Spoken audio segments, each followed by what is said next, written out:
Hola, yo me llamo Sael y hoy voy a explicarles un trabajo que se llama el funcionamiento del sistema nervioso y endocrino. Bueno, aquí tenemos el índice que nos indica las partes que tiene el trabajo, que son los niveles de integración nerviosa, los efectos motores, los actos voluntarios, los actos involuntarios, las enfermedades del sistema nervioso, el sistema endocrino, el control interno del organismo y las enfermedades del sistema endocrino. Bueno, aquí tenemos la primera parte que son los niveles de integración nerviosa, los efectos motores, que se localizan en ciertas zonas de la corteza cerebral a donde llegan las vías nerviosas que traen la información captada por los sentidos. Existe una zona específica para cada tipo de percepción sensorial. Una zona visual, una zona auditiva, una zona olfatoria, una zona gustativa y una zona del tacto. Entre todas forman una corteza primaria y sensativa. En esta zona es donde los estímulos captados por los sentidos adquieren una representación consciente y en ella intervienen otras zonas próximas llamadas zonas de asociación, en las que se almacenan los recuerdos y las zonas y las cosas aprendidas por el individuo. Ahí también cooperan las otras partes del encéfalo.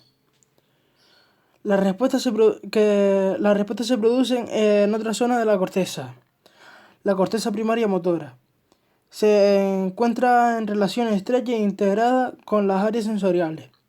Por esta razón, la interpretación y elaboración del estímulo van seguidas inmediatamente de la producción de la respuesta que será llevada a cabo por los órganos efectores, que son los órganos hacia los que van dirigidas las respuestas. Vale, según los órganos efectores implicados, existen dos tipos de respuestas. Son la respuesta motora, que es la más habitual e implicada en la contracción de uno o varios músculos para producir un movimiento de alguna parte de nuestro cuerpo o un desplazamiento de todo el organismo. Vale. Y la respuesta glandular, que implica la producción y liberación de alguna sustancia química, bien al interior o al exterior de nuestro cuerpo. Vale, aquí tenemos una imagen donde nos muestra el área del habla, el área de la visión, el área auditiva, la corteza sensativa y la corteza motora. Vale, ahora pasamos a los actos involuntarios, que son aquellos que realizamos sin intervención de la corteza cerebral. Es decir, que son ajenos a nuestra conciencia y por tanto a nuestra voluntad. Estos suelen estar controlados por los centros de control secundarios, tales como la médula espinal y los ganglios. Dan lugar a lo que llamamos actos reflejos producidos por muy pocas neuronas que funcionan formando un arco reflejo. Un ejemplo muy ilustrativo de cómo se produce un acto reflejo lo tienes en lo que te sucede cuando te quemas o te pinchas en un dedo. Que lo retiras antes de que llegues a darte cuenta de lo que sucede, precisamente para evitar males mayores. Existen otros actos reflejos muy interesantes. Son los actos reflejos condicionados. Es decir, los que produces cuando se dan ciertas condiciones en el medio, que son también actos involuntarios. Bueno, y aquí tenemos dos imágenes donde se muestran los dos ejemplos que les dije antes. El ejemplo de cuando te quemas y cuando te pinchas. Y ahí intervienen el músculo efector, las neuronas motoras, la médula y las neuronas sensativas. Vale. Ahora vamos con los actos voluntarios, que son que producimos desde la corteza cerebral, al contrario de los actos involuntarios. Esta corteza es la parte más superficial del cerebro y presenta una superficie muy arrugada y plegada para que haya más área de corteza. Todo lo que llega ahí se hace consciente, es decir, que nos damos cuenta de que sucede algo. Vale, la información que han captado los órganos de los sentidos llega a la corteza cerebral y respondemos de forma voluntaria y también consciente. todas las vías nerviosas que se determinan estímulos y los actos conscientes finalizan y arrancan en la corteza cerebral. Y debemos, por tanto, diferenciar esas dos zonas claramente distinguibles por su función, que son la corteza sensativa, que es la encargada de recibir los estímulos captados por nuestros órganos de los sentidos, y está formada por una corteza visual, una zona auditiva, una zona olfativa, una zona sensativa y el área del habla. Y la corteza motora, que produce las respuestas y las envía a los órganos efectores. Vale, aquí tenemos una imagen donde nos muestra el surco central, el lóbulo frontal, el lóbulo temporal, el surco lateral, el cerebelo, el lóbulo occipital, el surco parietoccipital y el lóbulo parietal. Vale, ahora pasamos a las enfermedades del sistema nervioso, que son varias. Y empezamos por la demencia senil, que es el resultado de un proceso que en mayor o menor grado todos lo sufrimos. Y no obstante, existen formas de degeneración de nuestro sistema nervioso, sobre todo el sistema nervioso central. En la demencia senil actúa con mayor rapidez y tienen consecuencias fatales para quien las padece, ya que le afecta a la actividad mental, a la memoria y más cosas. Vale, produce además de un deterioro general del organismo, como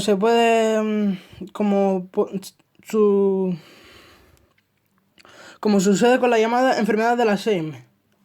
Vale, y esta enfermedad degenerativa empieza con leves pérdidas de memoria que van agrandando hasta que la persona deje de reconocer a su persona más cercana y de hacer una vida normal, o sea que no se puede vestir, no se puede alimentar, y se han visto casos y es muy probable que la persona esté encamada.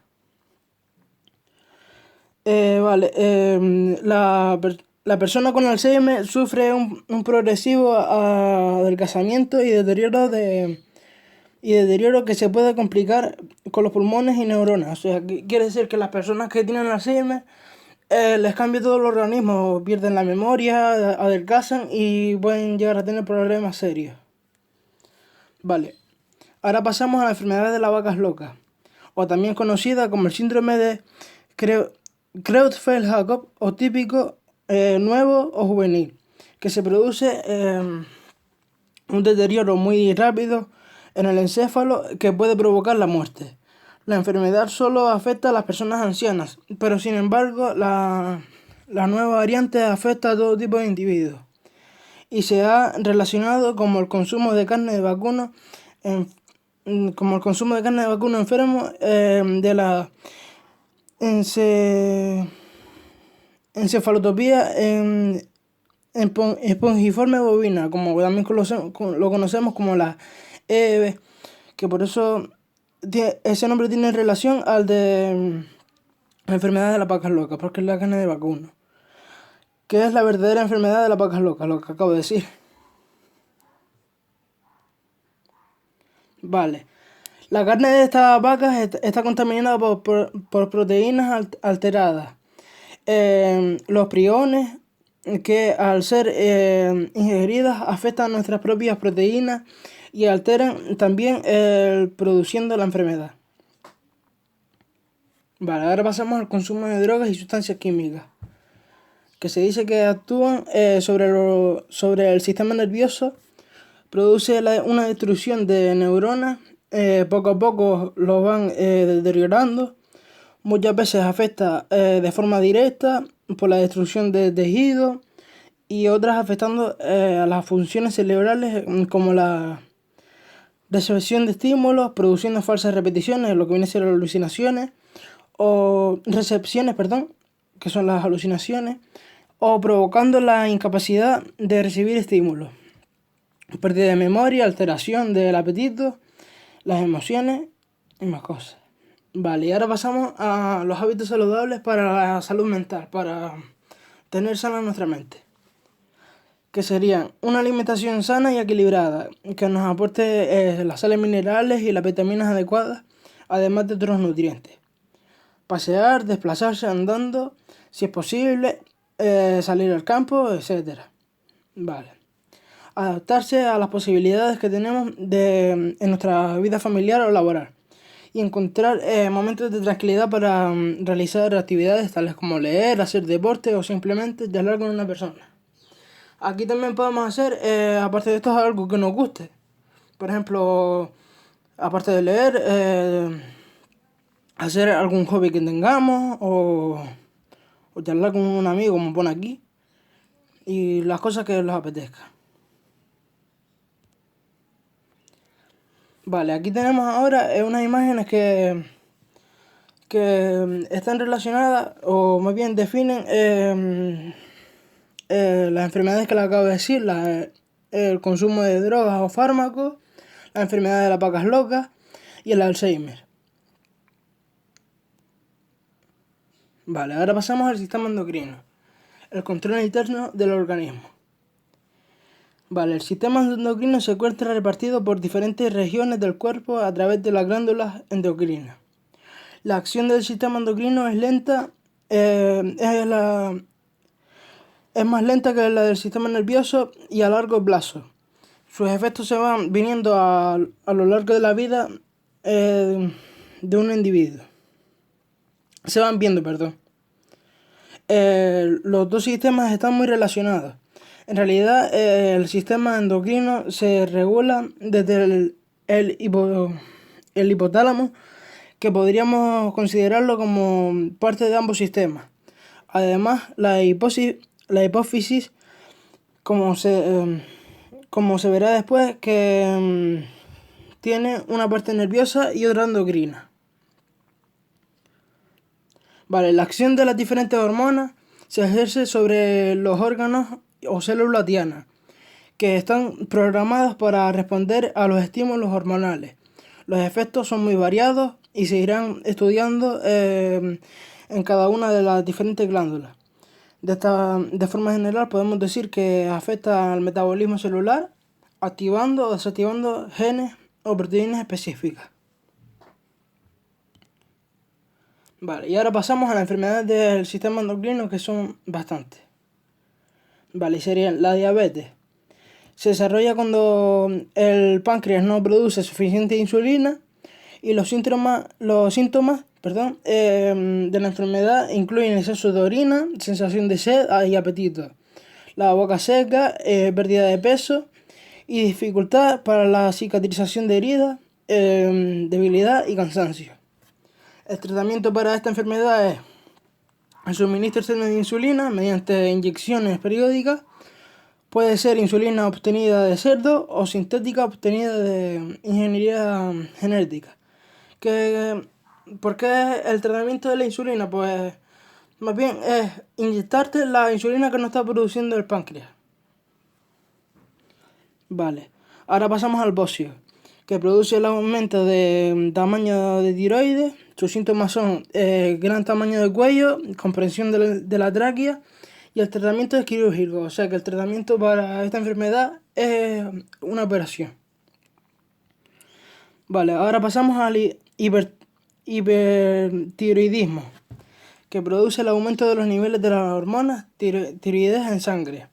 Sus síntomas son nerviosismo, insomnio, adelgazamiento, mirada brillante, exceso de sudoración y tratamientos que son fármacos que disminuyen la producción de hormonas, quirúrgicos o la irritación con yodo.